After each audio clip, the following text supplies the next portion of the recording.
Welcome back to the Wrestling Roundtable. We were just talking about TNA's New Jersey debut pay-per-view Hard Justice, and we're going to move on to another pay-per-view, WWE SummerSlam. Now, I will say one thing that I did like, and that, as you can guess, is Glamarella.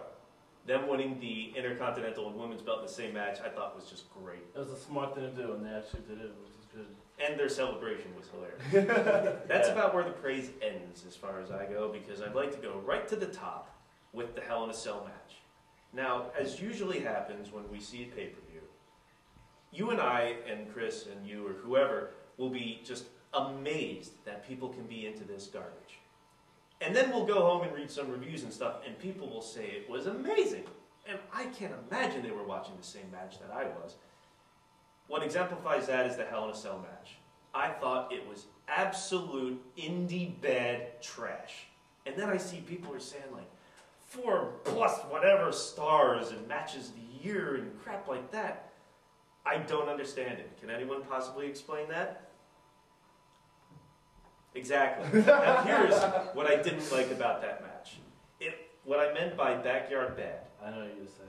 It was totally back and forth with regards to selling, or irregardless of selling, or just regardless of selling. There was no selling. It was literally just my turn, your turn, I do a move, you do a move, without any sort of story or consequence. Edge would hit one of his 5 finishers that no one believes in, and then Undertaker would kick out and be on the offense. Then he did a choke slam, and then Edge would be back up, and then a spear through the cage, and then the Undertaker would be back up as if he just didn't get speared through a cage. I just don't understand how people could like that match. It was just a TLC with some window dressing Hell in a Cell above it.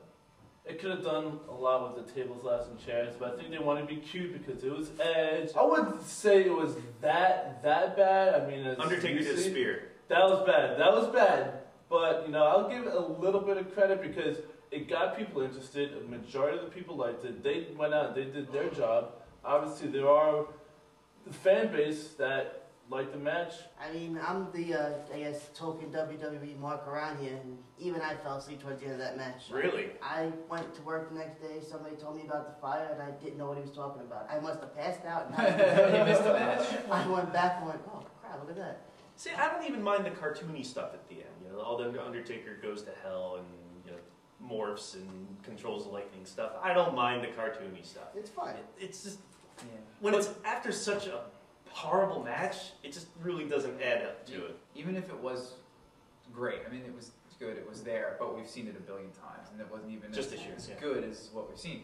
Right, just this year. Every time they have some sort of feud that catches on, especially main event, even ones that don't catch on, and now they're doing it with Michaels and Jericho, they have to drag it out and have every possible combination of matches and just milk it and wring it dry, and it devalues the feud, it devalues all those different types of gimmick matches that they try to get over, and it devalues everything else on the card, because the Batista-Cena match, which was, I thought should have been the main event because that's like their marquee guys, are supposed to be their marquee guys, has to get second billing because they're going to have this, Gimmick you know, match. yeah, they're going to have their summer blockbuster match, you know. Well, even Batista has come out and said that this match happened way too soon.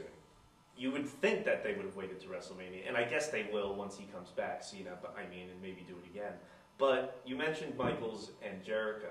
Now, through this year, they actually haven't had too many matches, just a handful. Yeah. But they've been doing all this stuff that the premise is there, the potential, rather, is there, that it could be good. To me, everyone thinks it's the greatest thing that they have. Maybe it is. Well, in comparison, it is. To I all the guess other so. crap, you know? Something rises to the top a little bit. But it really jumped the shark to me on SummerSlam, because why does this feud need Jericho accidentally punching Michael's wife in the face? I don't agree with you. I think I don't think it needed it. I just think it compliments I think it did. I mean, we've seen that happen a lot, and it's usually generic. But in this case, for some reason, it worked. Jericho has done an excellent job with this new character, and it worked because they didn't fight each other after and have a bunch of refs pull each other over. Right, he hasn't. You saw the emotion in their faces. He hasn't done anything, Jericho. He's messed with him. He hurt his eye. He did all this. They saved the turn. They built up the turn. And now after the turn, they have to do something that really puts over the top how vile this guy is. And then he goes, and because it was an accident, much like Michaels, you know, pulled the ruse with his knee to begin with, there's no way to prove in a storyline sense that Jericho wanted to hit her. but it's just such a dastardly thing that he could even get this woman in that situation. Now, granted, that's a storyline we've seen many times before, but for whatever reason, I thought in this context it worked, because by doing it on a pay-per-view, you make it more meaningful than by having a match and then that happens during the match. By talking about how important this interview segment is, and then have him come out and do that, and have Michael's reaction not be, let's go brawl, to go right over to her, and she's not a character, you know, and hopefully she's not the next Karen Angle. She also she had a big welt on her lip. You was like, oh shit, he just actually popped it. And it had that, it had that reaction. And you know, Jericho's reaction was great too, because he wasn't laughing. He wasn't going, like, you know. He didn't go, I meant it. And that's what made it creepier and made him more of a villain, because you don't know, did he mean to do that? He's becoming a really good heel. Did he enjoy that? Well, he's put his pants back on, but he's becoming a really good heel. Well, he has a face as if like he kind of felt sorry, but didn't. Well, don't get me wrong about it. If a woman got punched in the face on every show, I'd watch religiously.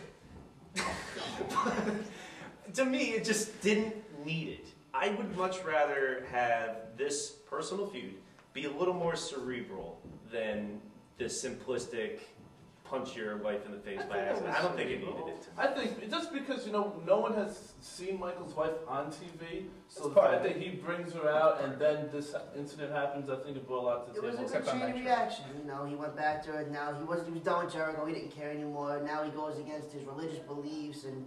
You know, when did religion factor into this? Well, it's like God boy. Yeah, but now it's he's there. Like, you know, trying to kill this guy. Please forgive me for what I'm doing. They don't talk about it, but I think it's implied. I think there's an implication there of a lot of the themes are. They talk about salvation and going against his, you know, his inner character. There's religious implications. There is. No, I think there's religious implications to it. I think there's religious implications. I never got a religious implication there, but I guess Michael's is the Catholic and Jericho is the Pentecostal. I don't know.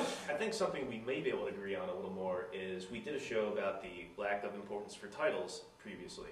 Now, there are 3 world title matches on this pay-per-view, and they didn't even come close to finishing the show. The last 2 matches had nothing to do with belts whatsoever.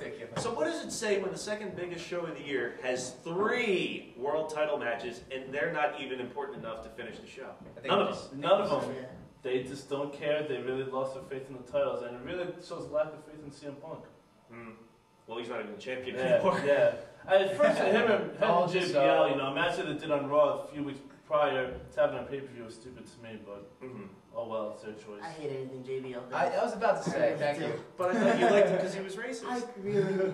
I like when he talks.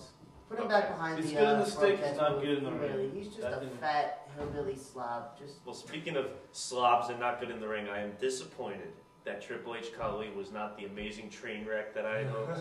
The worst thing in the match was when he chalk blocked him and Khali bumped for it, because Khali, 8 foot, hundreds of pounds, should be falling for that. Well, Triple H is Conan. Oh yeah, I forgot. He is Conan. He's also a god, and unfortunately we have to stop paying tribute to God, and we need to move on to something else. We're going to be talking about the best and worst themes and entrances in wrestling, so stick around. More Wrestling Roundtable when we come back. I also like Disco Inferno song. His song was awesome! The best dancing theme song is Dusty Rhodes' theme song. American Family! You start shaking this. He's 80. You just start shaking. That's it. Oh, money, money, money, too. Yeah, DiBiase. Money, money. Dude, they didn't even try. I liked Alex Wright too.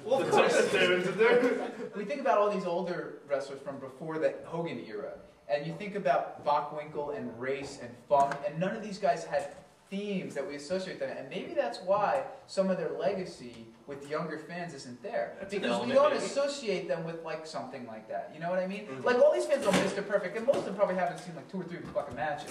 But because they know spitting gum, if it's a memorable thing. What are you trying to say? You know what I mean? Like, yeah, but we know that you saw him growing up. You know, we mean newer fans. If Nick Bockwinkel came out tonight, Nick Bockwinkel that's what's great about the Hall of Fame is when they would come out. People who had entrance teams would come out to it, but then they get some generic shit for Bockwinkel.